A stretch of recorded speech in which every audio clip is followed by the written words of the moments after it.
Good morning students, this is Environmental Science Part 2 video. In the last video we have seen water cycle, nitrogen cycle and carbon cycle. In this video we are going to see adaptations of plants and adaptations in animals. So let's get into the lesson. So adaptation அப்படிங்கிறது என்னன்னா நம்ம சுத்தி இருக்கிற இடத்துக்கு ஏத்த மாதிரி நம்ம பாடி வந்து அந்த லிவிங் கண்டிஷனுக்கு பழக்கப்படுத்திக்கிறது தான் அடாப்டேஷன் அப்படின்னு சொல்றோம். So any feature of an organism or its part that enables it to exist under conditions of its habitat is called adaptation. So நம்மள habitatனா living place. So நம்ம இருக்கிற அந்த வாழ்விடத்துக்கு ஏத்த மாதிரி நம்மளோட பாடியோ இல்ல நம்மளோட பாடியில இருக்கிற பார்ட்டோ மாடிஃபை ஆகி அந்த லிவிங் கண்டிஷன்ல சஸ்டெயின் ஆகிறதுக்கு ஏத்த மாதிரி மாடிஃபை ஆகிருக்கிறது தான் அடாப்டேஷன் அப்படின்னு சொல்றோம். So on the basis of water availability, plants have been classified as hydrophytes, xerophytes and mesophytes.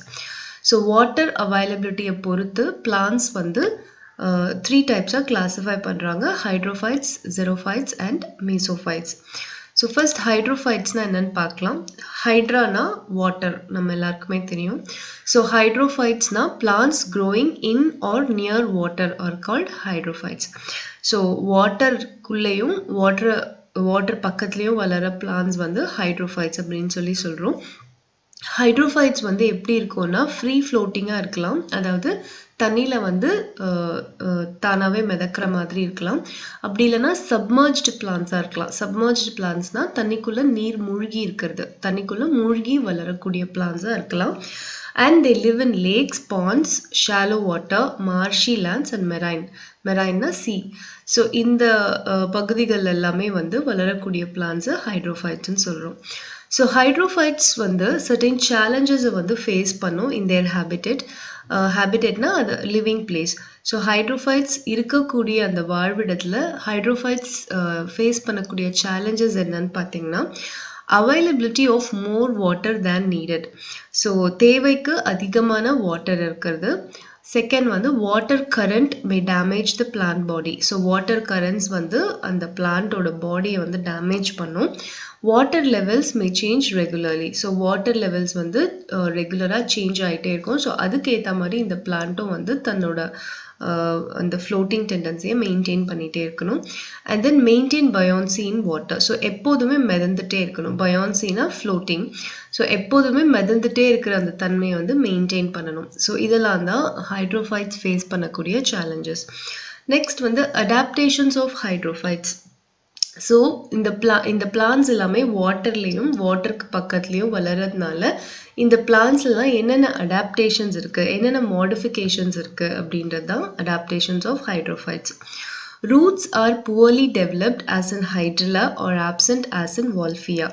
So எப்போவுமே மிதந்துட்டே இருக்கணும் அப்படின்றதுனால ரூட்ஸ் வந்து அந்த அளவுக்கு ஸ்ட்ராங்காக இருக்காது. ஏன்னா ரூட்ஸ் தான் வந்து பிளான்ட்டை வந்து சாயிலில் வந்து ஃபிக்ஸ் பண்ணிக்கக்கூடிய ஒரு பாடி பார்ட். ஸோ இங்கே வந்து சாயிலில் ஃபிக்ஸ் பண்ணிக்கக்கூடிய அவசியம் இல்லாததுனால ரூட்ஸ் வந்து அந்த அளவுக்கு டெவலப் ஆகிருக்காது. சில பிளான்ட்ஸில் ஆப்சென்ட்டாக கூட இருக்கலாம், as in Wolffia. Plant body is greatly reduced as in Lemna. So plant பாடியே வந்து ரொம்பவே வந்து ரெடியூஸ் ஆகிருக்கும். Submerged leaves are narrow or finely divided. Example hydrilla. So submerged plants இருக்கு இல்லையா, தண்ணிக்குள்ளே மூழ்கி வளரக்கூடிய பிளான்ஸில் வந்து இந்த லீவ்ஸ் வந்து பார்த்தீங்கன்னா ரொம்ப நேரோவாக ஃபைன்லி டிவைடடாக இருக்கும். அது வந்து ஹைட்ரில்லா. ஸோ இந்த பிக்சரில் உங்களுக்கு எல்லாமே கொடுத்துருக்காங்க. ஹைட்ரில்லாவில் பார்த்தீங்கன்னா உங்களுக்கு அந்த லீவ்ஸ் வந்து பார்த்தீங்கன்னா நீடில்ஸ் மாதிரி இருக்குது. ஸோ இது வந்து ஹைட்ரில்லா. நெக்ஸ்ட் இது வந்து வால்ஃபியா. வால்ஃபியாவில் ரூட்ஸே இருக்காது, கம்ப்ளீட்லி ஆப்சென்ட். நெக்ஸ்ட் இது வந்து லெம்னா. ஸோ லெம்னாலையும் வந்து பிளான்ட் பாடி வந்து கம்ப்ளீட்டாக மாடிஃபை ஆகிருக்கும். நெக்ஸ்ட் வந்து பார்த்தீங்கன்னா floating leaves have long leaf stalks to enable the leaves move up and down in response to changes in water level.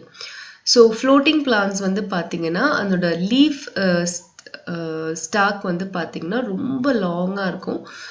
So that அது வந்து வாட்டர் லெவலுக்கு ஏற்ற மாதிரி கீழேயும் மேலேயும் அட்ஜஸ்ட் ஆகிறதுக்காக அந்த லீஃப் ஓட ஸ்டால்க் தான் காம்பு, அது வந்து ரொம்ப லாங்காக டெவலப் ஆகிருக்கும். எக்ஸாம்பிள் வந்து லோட்டஸ் பிளான்ட்டோட அந்த காம்பு பார்த்திங்கன்னா ரொம்ப லாங்காக இருக்கும். Next, air chambers provide buoyancy and mechanical support to plants as in Eichhornia. So இந்த பிளான்ஸ்ல எல்லாத்துலயுமே வந்து பாத்தீங்கன்னா லீவ்ஸ் அண்ட் பிளான்ட் பாடிக்குள்ள ஏர் சேம்பர்ஸ் இருக்கும், அதாவது ஏர் இருக்கக்கூடிய குட்டி குட்டி சேம்பர்ஸ் இருக்கும். ஸோ இதனால தான் இந்த பிளான்ட் எல்லாம் ஈஸியாக அந்த வாட்டர்ல வந்து ஃப்ளோட் ஆக முடியுது. எக்ஸாம்பிள் வந்து ஈகார்னியா, இந்த பிக்சர்ல இருக்கிறதா உங்களுக்கு ஈகார்னியா. இதில் வந்து பார்த்தீங்கன்னா ஸ்வோலன் அண்ட் ஸ்பாஞ்சி பெட்டியோல் இருக்கும். ஸோ இதை வச்சு அது வந்து ஈஸியாக வந்து வாட்டரில் வந்து ஃப்ளோட் ஆகும். Next we are going to see xerophytes. xerophytes அப்படின்னா பிளான்ட் வந்து வாட்டரே இல்லாத இடத்துல வளர பிளான்ஸ் எல்லாம் தான் xerophytes அப்படின்னு சொல்லி சொல்கிறோம். So plans that grow in dry habitat are called xerophytes. These plants develop special structural and physiological characteristics to meet the following conditions. So தண்ணி வந்து பிளான்ட்டோட க்ரோத்க்கு ரொம்ப ரொம்ப அவசியமான ஒன்று. ஸோ அந்த மாதிரி தண்ணியே இல்லாத இடத்துலையும் பிளான்ஸ் வளருதுன்னா ஸோ அந்த கண்டிஷனுக்கு ஏற்ற மாதிரி தன்னை மாடிஃபை பண்ணி தான் வளர வேண்டியது இருக்கும். ஸோ அது என்னென்ன மாடிஃபிகேஷன்ஸ்ன்னு பார்த்தீங்கன்னா, to absorb as much water as they can get from the surroundings. So தண்ணி இருக்கும்போது ரொம்ப ரொம்ப அதிகமாக அப்சார்ப் பண்ணிக்கிறது first adaptation. To retain water in their organs for very long time.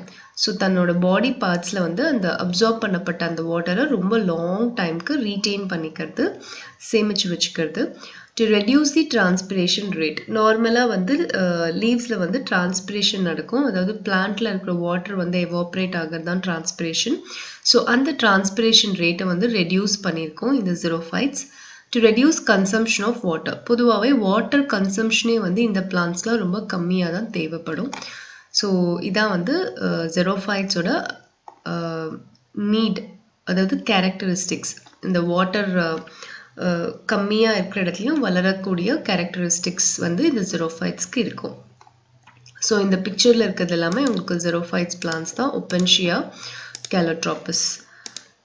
Next வந்து அடாப்டேஷன்ஸ் இன் xerophytes பார்க்கலாம். ஸோ இந்த தண்ணியே இல்லாத ஒரு ஏரியாவில் வளரணும்னா அதுக்கு என்னென்ன அடாப்டேஷன்ஸ், பிளான்ட்ல என்னென்ன மாடிஃபிகேஷன்ஸ் ஆயிருக்கு அப்படின்றதா adaptations of xerophytes. They have well developed roots. Roots grow very deep and reach the layers where water is available as in Calotropis. So இது வந்து பார்த்தீங்கன்னா ரூட்ஸ் வந்து ரொம்ப லாங்காக இருக்கும். ஏன்னா வந்து பார்த்தீங்கன்னா அண்டர் கிரவுண்டில் வந்து இந்த தண்ணி இருந்ததுன்னா அதை உறிஞ்சி எடுத்துக்கக்கூடிய விதத்தில் வந்து அதோட ரூட்ஸ் எல்லாமே அமைஞ்சிருக்கும். ஸோ ரூட்ஸ் வந்து ரொம்ப டீப்பாக வளர்ந்து வாட்டர் எங்கே இருக்கோ அந்த வாட்டரை வந்து அப்சார்ப் பண்ணிக்கிறதுக்காக ரூட்ஸ் வந்து ரொம்ப லாங்காக வளரும். Next, they store water in succulent water storing parenchymaceous tissues. So இதோட பாடி, பிளான்ட் பாடியில் வந்து எப்படி இருக்கும்னா வாட்டர் ஸ்டோரிங் parenchymaceous டிஷ்யூஸ் இருக்கும். இந்த டிஷ்யூஸில் வந்து பார்த்தீங்கன்னா வாட்டர் அப்சார்ப் பண்ண வாட்டரை ரொம்ப நாளைக்கு ஸ்டோர் பண்ணி வச்சுக்கோம். Example Opuntia and Oliveira. Next, they have small sized leaves with waxy coating. In some plants, leaves are modified into spines. So leaves வந்து பார்த்தீங்கன்னா ரொம்ப ஸ்மால் சைஸ்டாக இருக்கும். எதனாலன்னு பார்த்தீங்கன்னா டிரான்ஸ்பிரேஷன் ரேட்டை குறைக்கிறதுக்காக. லீவ்ஸ் தான் டிரான்ஸ்பிரேஷனை ப்ரொமோட் பண்ணும். ஸோ லீவ்ஸே வந்து ரெடியூஸ் ஆயிருந்தால் டிரான்ஸ்பிரேஷன் ரேட் குறைஞ்சிடும் இல்லையா, அதனால தான் ஸ்மால் சைஸ்டு லீவ்ஸ் இருக்கும். எக்ஸாம்பிள் அக்காஷியா. அக்காஷியாவில் வந்து லீவ்ஸ் வந்து ரொம்ப ஸ்மாலாக இருக்கும் with waxy coating. Waxy coating இருக்கிறதுனால டிரான்ஸ்பிரேஷன் அந்த அளவுக்கு நடக்காது. சில பிளான்ட்ஸில் வந்து லீவ்ஸ் வந்து மாடிஃபை ஆயிருக்கும். எப்படின்னா ஸ்பைன்ஸ், அதாவது முள்ளா வந்து மாடிஃபை ஆயிருக்கும். லீவ்ஸ் வந்து ஸ்பைன்ஸாக மாடிஃபை ஆயிருக்கும். Example opuntia. Some of the xerophytes complete their life cycle within a very short period when sufficient moisture is available. So சில xerophyte plants வந்து எப்படி இருக்கும்னு பார்த்தீங்கன்னா தன்னோட லைஃப் சைக்கிளே வந்து அந்த வாட்டர் அவைலபிலிட்டிக்கு ஏற்ற மாதிரி வந்து அவ்வளோ அந்த வாட்டர் அவைலபிலிட்டி எந்த பீரியடில் இருக்கோ அந்த பீரியடில் மட்டும்தான் அது வாழும். அந்த மாதிரி மாடிஃபிகேஷனும் சில பிளான்ட்ஸில் இருக்கு. நெக்ஸ்ட் வந்து mesophytes. Mesophytes are common land plants which grow in situations that are neither too wet nor too dry. So mesophytes வந்து பார்த்தீங்கன்னா காமனாக நம்மளோட லேண்டில் வளரக்கூடிய பிளான்ஸ் வந்து mesophytes. தண்ணி அதிகமாகவும் இருக்காது, தண்ணி இல்லாமலும் இருக்காது. அந்த மாதிரி மாடரேட்டான கண்டிஷன்ஸில் வளரக்கூடிய பிளான்ஸ் எல்லாத்தையும் நம்ம மீசோஃபைட்ஸ்ன்னு சொல்கிறோம். அதுக்கு வந்து எந்த விதமான ரொம்ப பெரிய அடாப்டேஷன்ஸ் எல்லாம் எதுவும் இல்லாமல் இருக்கும். ஸோ adaptations of mesophytes என்னன்னு பார்த்தீங்கன்னா, roots of mesophytes are well developed and are provided with root caps. So சாயிலில் வந்து ஃபர்மாக ஃபிக்ஸ் பண்ணி வளர்கிறதுக்காக ரூட்ஸ் வந்து நல்லா டெவலப் ஆகிருக்கும். The stem is generally straight and branched. So stem வந்து ஸ்ட்ரெயிட்டாக இருக்கும், branches இருக்கும். Leaves are generally broad and thin. So leaves வந்து broad-ஆ இருக்கும் to carry on photosynthesis and transpiration. Then the presence of waxy cuticle in leaves traps the moisture and lessens water loss. So சில பிளான்ஸில் இருக்கிற லீவ்ஸில் வந்து waxy cuticle இருக்கும். அது வந்து என்ன பண்ணுன்னா மாய்ஸ்சரை ட்ராப் பண்ணிவிட்டு வாட்டர் லாஸை வந்து குறைக்கும். Leaves have stomata which close in extreme heat and wind to prevent transpiration. So transpiration rate குறைக்கிறதுக்கு stomata யூஸ் stomata வந்து ஹெல்ப் பண்ணும். So extreme heat and wind இருக்கும் போது stomata க்ளோஸ் ஆகி transpiration ரேட்டை வந்து குறைக்கும். இது வந்து adaptations of mesophytes. ஸோ பிளான்ஸில் வந்து நம்ம 3 கிளாசிஃபிகேஷன்ஸ் பார்த்தோம்: hydrophytes, xerophytes and mesophytes. Depending on the availability of water நம்ம பிளான்ஸ் எப்படி கிளாஸிஃபை பண்ணுறோம். ஸோ ஹைட்ரோஃபைட்ஸ் வந்து வாட்டர்லேயே வாழக்கூடிய பிளான்ஸ், அதுக்கான அடாப்டேஷன்ஸ் என்னன்னு பார்த்தோம். அதே மாதிரி ஜெரோஃபைட்ஸ்னால் வாட்டரே இல்லாமல் வளரக்கூடிய பிளான்ஸ், அதுக்கான அடாப்டேஷன்ஸும் பார்த்தோம். அண்ட் தென் மீசோஃபைட்ஸ் வந்து காமன் லேண்ட் பிளான்ஸ், அதனோட அடாப்டேஷன்ஸும் நம்ம பார்த்தோம். Next we are going to see adaptations of animals. So animals வந்து எப்படி வந்து தன்னோட ஹேபிட்டேட்க்கு ஏற்ற மாதிரி தன்னை வந்து மாடிஃபை பண்ணி வாழுது அப்படின்றத நம்ம பார்க்க போகிறோம். டெம்பரேச்சர் அண்ட் லைட், இது 2 எனர்ஜி ஃபார்ம்ஸ் தான் வந்து வேரியஸ் லைஃப் ஆக்டிவிட்டீஸ் ஆஃப் அனிமல்ஸை வந்து இன்ஃப்ளூயன்ஸ் பண்ணும். So various stages of life activities என்னென்ன அனிமல்ஸ்ன்னு பார்த்தீங்கன்னா, க்ரோத் வளர்ச்சி, மெட்டபாலிசம்ன்றது நம்ம சாப்பிட்ற சாப்பாடை வந்து நம்ம எப்படி எனர்ஜியாக கன்வெர்ட் பண்ணுறோன்றது, அண்ட் தென் ரீப்ரொடக்ஷன் இன விருத்தி செய்கிறது, தென் மூவ்மெண்ட் ஒரு இடத்துலேருந்து இன்னொரு இடத்துக்கு மூவ் பண்ணுறது, அண்ட் தென் டிஸ்ட்ரிபியூஷன் எந்த இடத்துல வந்து தன்னோட இனோட சேர்ந்து டிஸ்ட்ரிபியூட் ஆகிருக்கிறதுன்றது, அண்ட் பிஹேவியர் ஸோ இடத்துக்கு ஏற்ற மாதிரி தன்னோட பிஹேவியர்ஸையும் மாற்றிக்கிறது. ஸோ இது எல்லாமே வந்து அனிமல்ஸில் இருக்கிற லைஃப் ஆக்டிவிட்டீஸ். ஸோ இந்த ஆக்டிவிட்டீஸ் எல்லாமே வந்து மேஜராக இன்ஃப்ளூயன்ஸ் பண்ணுற 2 எனர்ஜி வந்து டெம்பரேச்சர் அண்ட் தென் லைட், இது 2 தான். ஸோ இந்த அனிமல்ஸ் எல்லாமே வந்து பார்த்தீங்கன்னா, they develop special features or behavior patterns to escape from extreme conditions of temperature and light. So ரொம்ப அதிகமான டெம்பரேச்சர் அண்ட் ரொம்ப அதிகமான லைட் இருக்கும்போது இந்த அனிமல்ஸ் வந்து தன்னோட வாழ்கிற இடத்துக்கு ஏற்ற மாதிரி தன்னைத்தானே வந்து அடாப்ட் பண்ணிக்கும் by developing special features or behavior patterns. So இந்த லெசனில் வந்து நம்ம adaptive features of bat and earthworm நம்ம பார்க்க போகிறோம். பேட்னா வவ்வால் நம்மளுக்கு தெரியும், எர்த்வார்ம்னா மண்புழு. ஸோ இந்த 2 அனிமலோட அடாப்டேஷன்ஸ் என்னென்ன அப்படின்றத நம்ம இந்த லெசனில் பார்க்குறோம். ஃபர்ஸ்ட் வந்து அடாப்டேஷன்ஸ் ஆஃப் பேட். பேட் வந்து மேமல், அதாவது பாலூட்டிகள், குட்டி போட்டு பால் கொடுக்கும். ஸோ அந்த மேமல்ஸில் வரதுலேயே பறக்கக்கூடிய மேமல் வந்து பேட் தான். ஸோ பேட் வந்து எங்கே வசிக்கும்னு பார்த்தீங்கன்னா, கேவ்ஸில் குகைகளில் வசிக்கும். அது மட்டும் இல்லாமல் ட்ரீஸில் ஹாலோடு லாக்ஸ், அதாவது மர பொந்துகள், அதுக்கப்புறமா வந்து பார்த்தீங்கன்னா ராக் க்ரிவைசஸ், அதாவது ராக்ஸில் இந்த மலைப்பகுதிகளில் இந்த ராக்கோட அந்த க்ரிவைசஸ் இருக்கும் இல்லையா, க்ரிவைசஸ்னால் ஒரு 2 ராக்கும் சேர்ந்து இருக்கும்போது நடுவில் வந்து ஒரு பள்ளம் மாதிரி இருக்கும். ஸோ அந்த இடத்துலலாம் பேட்ஸ் வந்து வாழும். So they are extremely important to ஹியூமன்ஸ்க்கு வந்து பேட்ஸ் வந்து they are very very important. Why அப்படின்னு கேட்டிங்கன்னா, they reduce insect population and they help to pollinate plants. So இன்செக்டை வந்து சாப்பிட்டு வாழறதுனால இன்செக்ட் பாப்புலேஷன் வந்து பேட்ஸ் வந்து கன்சிடரபிளாக குறைக்குது, அண்ட் பிளான்ஸையும் பாலினேட் பண்ண ஹெல்ப் பண்ணுது. ஸோ பேட்டில் என்னென்ன அடாப்டேஷன்ஸ் இருக்குது in relation to their habitat அப்படின்றத நம்ம பார்க்கலாம். ஃபர்ஸ்ட் அடாப்டேஷன் வந்து நாக்டர்னலிட்டி அப்படின்னா ஆக்டிவ் டியூரிங் நைட் அப்படின்னு அர்த்தம். ஸோ பேட்ஸ் வந்து நைட்டில் தான் ஆக்டிவாக இருக்கும். ஏன் அப்படின்னு சொன்னால், பேட்ஸ் வந்து பறக்கிறதுக்கு வந்து லாட் ஆஃப் எனர்ஜி வந்து தேவை. அந்த பேட்டோட விங்ஸ் வந்து பார்த்தீங்கன்னா அந்த பிளாக் விங் மெம்பரேனை பெட்டாஜியம்னு சொல்கிறோம். அந்த பெட்டாஜியம் வந்து டே டைமில் எக்ஸசிவ் ஆஃப் ஹீட்டை வந்து அப்சார்ப் பண்ணும். ஸோ அந்த மாதிரி வந்து டே டைமில் அது பறந்துச்சுன்னா நிறைய ஹீட்டை வந்து அப்சார்ப் பண்ணுறதுனால ஈஸியாக டீஹைட்ரேட் ஆகிடும். ஸோ அதனால தான் அது நைட்டில் ஆக்டிவாக இருக்குது. ஸோ இது வந்து ஒரு அடாப்டேஷன் இன் பேட். நெக்ஸ்ட் வந்து ஃப்ளைட் அடாப்டேஷன். ஸோ ஃப்ளைட் அது பேட்ஸ் வந்து பறக்கக்கூடியதுக்கு ஏற்ற விதமாக வந்து அதோட 4 limbs, அதாவது முன்னங்கால்கள் வந்து விங்ஸாக மாடிஃபை ஆயிருக்கு. அதே மாதிரி டெய்ல் வந்து இந்த ஃப்ளைட் பறக்கிறதுக்கு வந்து பேட்ஸ்க்கு வந்து ஹெல்ப் பண்ணுது. Muscles are well developed and highly powerful and achieve in beatings of wings. So muscles எல்லாமே ரொம்ப நல்லா டெவலப்டாக இருக்குது, ரொம்ப பவர்ஃபுல்லாக இருக்குது. ஸோ விங்ஸை வந்து அடித்து பறக்கிறதுக்கு ஹெல்ப் பண்ணுது. Tendons of hind limbs provide a tight grasp when the animals are suspended upside down at rest. So பின்னாடி இருக்கிற கால் ஹைண்ட் லிம்ஸ்ன்னு சொல்கிறோம் இல்லையா, அதில் இருக்கிற அந்த டெண்டன்ஸ், அந்த நரம்புகள் வந்து ரொம்ப வந்து டைட் கிராஸ்பை வந்து கொடுக்குது.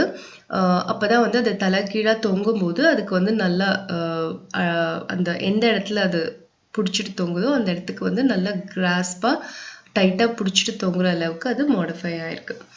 ஸோ இது வந்து ஃப்ளைட் அடாப்டேஷன். நெக்ஸ்ட் வந்து ஹைபர்னேஷன். ஸோ ஹைபர்னேஷன் அப்படின்றது என்னன்னா, it is a state of inactivity in which the body temperature drops with a lowered metabolic rate during winter. So winter சீசனில் வந்து பாடி டெம்பரேச்சர் வந்து ட்ராப் ஆகிட்டு metabolic ரேட்டும் வந்து குறைஞ்சிடும். ஸோ அந்த அனிமல் வந்து கம்ப்ளீட் ஸ்டேட் ஆஃப் இன்ஆக்டிவிட்டிக்கு போயிடும். அதாவது எந்த ஒரு ஆக்டிவிட்டிலையும் ஈடுபடாமல் அந்த வின்டர் சீசன் முடிகிற வரைக்கும் இன்ஆக்டிவ் ஸ்டேஜில் இருக்கிறது தான் ஹைபர்னேஷன். ஸோ பேட்ஸ் வந்து பார்த்தீங்கன்னா they are warm blooded animals. அதாவது வார்ம் பிளட்டட் அனிமல்ஸ்னால் தன்னோட என்விரான்மெண்ட்டுக்கு ஏற்ற மாதிரி தன்னோட பாடி டெம்பரேச்சரை மாற்றிக்க முடியாது. ஆனால் பேட்ஸில் மட்டும் வந்து பார்த்தீங்கன்னா இன்டர்னல் டெம்பரேச்சர் வந்து ரெடியூஸ் ஆகும் when they are resting.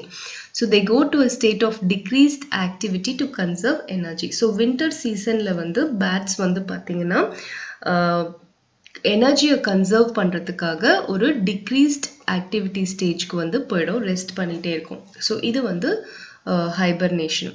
Next வந்து echolocation. Bats use a remarkable high frequency system called echolocation. Echolocation அப்படிங்கிறது என்னன்னா, பேட்ஸ் வந்து ஒரு அல்ட்ராசவுண்ட் வந்து எமிட் பண்ணும். அந்த அல்ட்ராசவுண்ட் என்ன பண்ணுன்னா தன்னோட ப்ரேல போய் பட்டு ரிஃப்ளெக்ட் ஆகி பேட்ஸ்க்கு வந்து திரும்பி வரும். இது வந்து பேட்ஸோட இயரில் வந்து பெர்சீவ் பண்ணிக்கும். ஸோ இதை வச்சு தான் தன்னோட ப்ரே, அதாவது தன்னோட இரையை வந்து பேட்ஸ் வந்து தேடும். ஸோ இதுக்கு அது யூஸ் பண்ணுற அந்த அடாப்டேஷன் வந்து எக்கோலொகேஷன். ஸோ பேட்ஸ் வந்து ஒரு ஹை ஃப்ரீக்வன்சி வேவ்ஸை வந்து ப்ரொடியூஸ் பண்ணோம், அதுக்கு பேர் அல்ட்ராசானிக் சவுண்ட்ஸ். அந்த அல்ட்ராசானிக் சவுண்ட்ஸை வந்து பேட்டோட ப்ரேல பட்டு ரிஃப்ளெக்ட் ஆகி திருப்பி பேட்டோட இயருக்கு வந்து அது பெர்சீவ் பண்ணிக்கும். ஸோ அதை வச்சு அதோட ப்ரேயை வந்து அதை ஐடென்டிஃபை பண்ணும். ஸோ இந்த பிக்சரில் பார்த்தீங்கன்னா பேட்டோட பிக்சர் உங்களுக்கு கொடுத்துருக்காங்க. So vision helps in short range navigation. கண் பார்வை வந்து எப்படி இருக்கும்னா கிட்ட இருக்கிற விஷயங்கள் எல்லாம் பார்க்கறதுக்கு யூஸ் ஆகும். Bat emit ultrasonic pulses of sound at objects and listen for echoes. So bat emit பண்ணக்கூடிய அந்த அல்ட்ராசானிக் சவுண்ட்ஸ் வந்து மற்ற ஆப்ஜெக்ட்ஸ் மேலே பட்டு எக்கோ ஆகும். அதை வச்சு அதனோட ப்ரே எங்கே இருக்குன்னு ஐடென்டிஃபை பண்ணும். Bat's wings are a thin skin membrane stretched between extra long finger bones. So long finger bones, நம்மளோட finger bones தான் வந்து இந்த மாதிரி பேட்ஸில் வந்து மாடிஃபை ஆயிருக்கு. அதுக்கு நடுவில் விங்ஸ் வந்து வளர்ந்துருக்கு. ஸோ இந்த இதை வச்சு அது ஈஸியாக பறக்க முடியும். ஸோ இதுதான் வந்து அடாப்டேஷன்ஸ் இன் பேட். நெக்ஸ்ட் வந்து நம்ம அடாப்டேஷன்ஸ் ஆஃப் எர்த்வார்ம் பார்க்கலாம். எர்த்வார்ம் வந்து எங்கே இருக்கும்னு பார்த்தீங்கன்னா சாயிலில் இருக்கும். And it feeds on live and dead organic matter. So earthworm வந்து it plays a vital role in maintaining soil fertility. Soil வந்து ஃபர்டைலாக இருக்கணும் அப்படின்னா அதுக்கு எர்த்வார்ம் ரொம்ப ரொம்ப அவசியம். It facilitates aeration, water infiltration and producing organic matter to increase crop growth. So earthworm வந்து மண்ணில் இருக்கிறதுனால என்ன ஆகுதுன்னா ஏரேஷன் வந்து இம்ப்ரூவ் ஆகுது, அதாவது ஈஸியாக ஏர் வந்து மண்ணுக்குள்ளே போக முடியும், அண்ட் தென் வாட்டர் ஈஸியாக இன்ஃபில்ட்ரேட் ஆக முடியும், அண்ட் தென் ஆர்கானிக் மேட்டர் வந்து ப்ரொடியூஸ் பண்ணும். இது எல்லாமே க்ராப் க்ரோத்க்கு ரொம்ப ரொம்ப முக்கியமாக தேவைப்படுற விஷயங்கள். ஸோ இதுக்கு ஏற்ற மாதிரி எர்த்வார்மில் என்னென்ன அடாப்டேஷன்ஸ் இருக்குது அப்படின்னு பார்த்தீங்கன்னா, ஃபர்ஸ்ட் ஒன் வந்து ஸ்ட்ரீம்லைன்ட் பாடி வந்து பார்த்தீங்கன்னா ஒரு போட் ஷேப்பில் இருக்கும். So earthworm has a cylindrical elongated and segmented body. So அதனால வந்து இது வந்து நேரோ பரோஸில் வந்து வசிக்க முடியும், அதாவது மண்ணுக்குள்ளே ஈஸியாக போய் அண்டர் கிரவுண்டில் குழி தோண்டி அதுக்குள்ளே வந்து அது வந்து வாழும். ஸோ அதுக்கு இந்த ஸ்ட்ரீம்லைன்டு பாடி வந்து அதுக்கு ஹெல்ப் பண்ணும். நெக்ஸ்ட் வந்து ஸ்கின் வந்து பார்த்தீங்கன்னா ஒரு மியூக்கஸ் வந்து கவர் ஆயிருக்கும், அதாவது வழுவழுப்பான ஒரு சப்ஸ்டன்ஸ் வந்து ஸ்கின்னை கவர் ஆயிருக்கும். அதனால வந்து சாயில் பார்ட்டிகல்ஸ் எல்லாம் வந்து அது மேலே ஒட்டாமல் தவிர்க்குது. So moist skin helps in oxygenation of blood. So moist skin வந்து எதுக்கு ஹெல்ப் பண்ணுதுன்னு பார்த்தீங்கன்னா பிளட்டில் வந்து ஆக்சிஜனை வந்து உள்ளே அனுப்புறதுக்கு வந்து ஹெல்ப் பண்ணுது. நெக்ஸ்ட் வந்து பரோவிங். பாடி வந்து ரொம்ப ஃப்ளெக்சிபிளாக இருக்குது, அதே மாதிரி சர்க்குலர் அண்ட் லாஞ்சிடியூடினல் மசில்ஸ் இருக்குது. ஸோ அதனால வந்து மண்ணுக்குள்ளே குழி தோண்டி அதால் வந்து வாழ முடியும். So each segment on the lower surface of the body has number of setae. So எர்த்வார்மோட லோவர் சர்ஃபேஸில் வந்து நிறைய சீட்டே இருக்குது. சீட்டேனா மைன்யூட் ப்ரொஜெக்ஷன்ஸ், அது வந்து it's not legs but minute projections இருக்கு. இந்த minute projectionsனால அது வந்து என்ன ஆகுதுன்னா சாயில்குள்ள வந்து ஈஸியா வந்து உள்ள போயிட்டு அதே மாதிரி பரோஸ்லயும் அது வந்து வாழ முடியும். ஸோ இதுக்கு தான் வந்து இந்த சீட்டே வந்து ஹெல்ப் பண்ணும் ஃபார் பரோவிங். நெக்ஸ்ட் வந்து aestivation.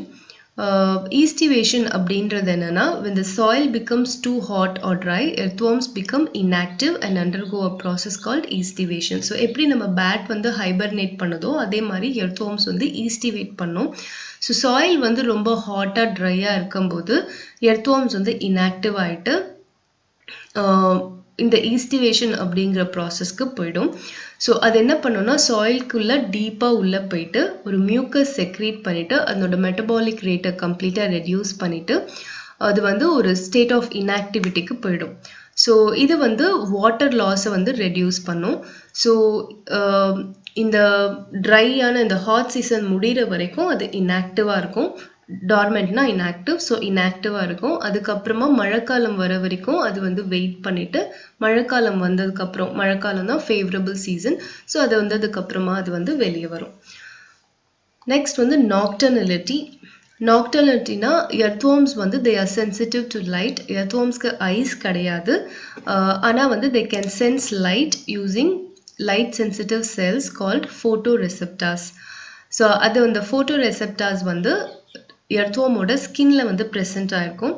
So they react negatively to bright light. So bright லைட்க்கு வந்து அது வந்து நெகட்டிவாக ரியாக்ட் பண்ணும், அதாவது ஃபோட்டோஃபோபிக் அப்படின்னு சொல்கிறோம், ஃபியர் ஆஃப் லைட். ஸோ லைட்னாலே அதுக்கு வந்து ஒரு பயம், அதுதான் வந்து ஃபோட்டோஃபோபிக் அப்படின்னு சொல்கிறோம். இது எதனால் அப்படின்னு கேட்டால் எர்த்வார்மோட ஸ்கின்ல வந்து ஃபோட்டோ ரிசெப்டார்ஸ் இருக்குது.